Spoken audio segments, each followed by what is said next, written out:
नहीं तो बुढ़िया तुम डुबाए के मारबे मैयो है गई हाँ मैं ना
ये बुढ़िया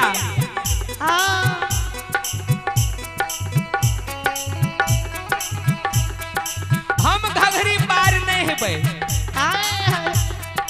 ऐसा बढ़िया तो हमरा बहना किनार पे बाग सीखा जाए बुढ़िया माँ बोझ घड़ियाल खा जेते नहीं हम घघरी पार हेबै है गे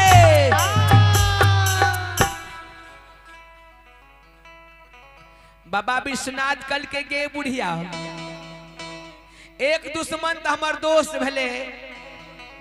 आ दोसर दुश्मन तू ही भै गेले हमरा टुड्डू भाई के मारबे जान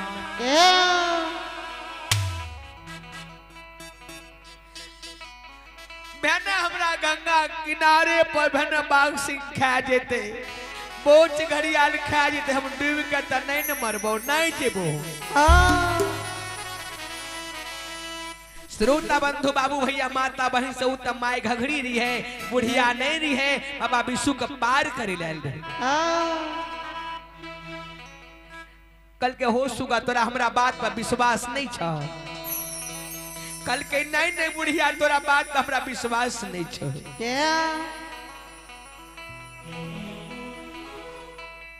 कल के कोना विश्वास है तो कल के गे बुढ़िया जब तू पार भेली तुरंत तोरा पता छौ त आगू आगू तोय चल आ पाछू से हम घघरी पार हेबो तोरा हाथ में लाठी न छौ अगर तू डूबे लागभी त हम पाछू से घूर के भाग जेबो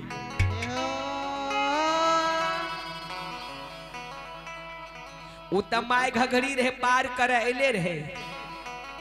कल के नुनु बाबू छलो ने माय घघरी के हाथ में ये लाठी रहे लाठी के सहारा माय घघरी घघरी में प्रवेश क्या गेले आगू आगू माय घघरी वही पाछू बाबा विश्वनाथ घघरी पार हुए लगल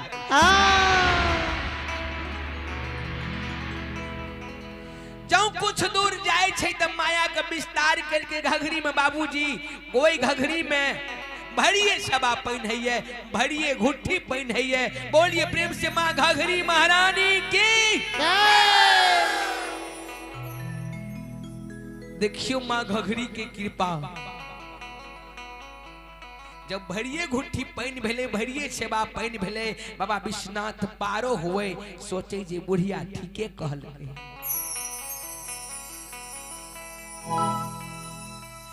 कुछ दूर के लिए काठ बन कर ठेली निर्माण कर दिल के माया के बोगला टप टप करे लागले।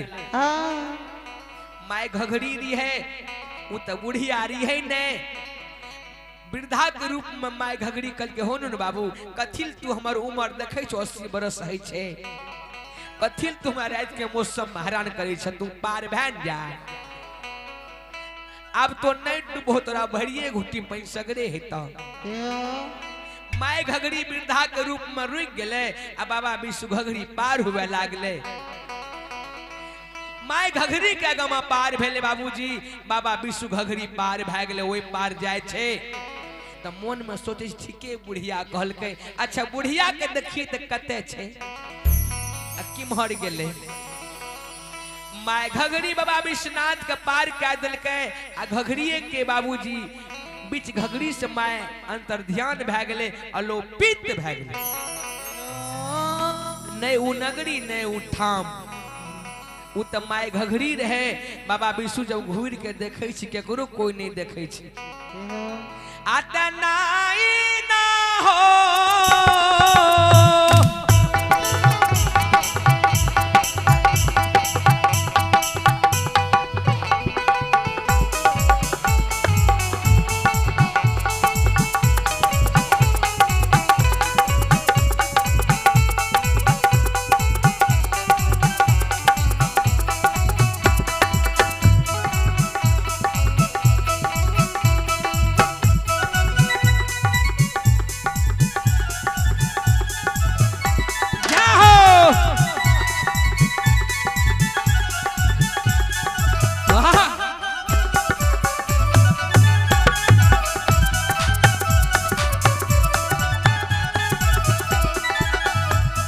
बाबा विश्वनाथ के नैना नीर बहे छे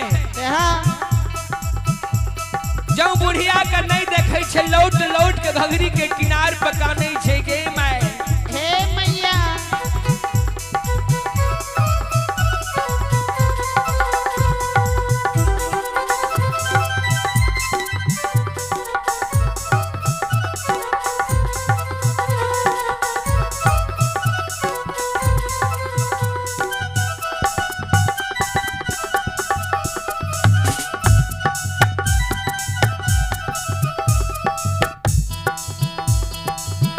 बाबा विश्वनाथ जार बाजार काने छे गे माय घघरी ई जो जानती हो जे तू बुढ़िया के रूप में हमरा घघरी के किनार में ठेक लेबे आय हम तोरा चरण में पकड़ के मां हमें क्षमा मांग लेती हो।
देखियो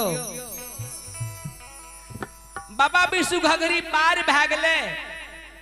अब मन में ओकरा 100 6 5 नहीं छे ये दोस्त हमरा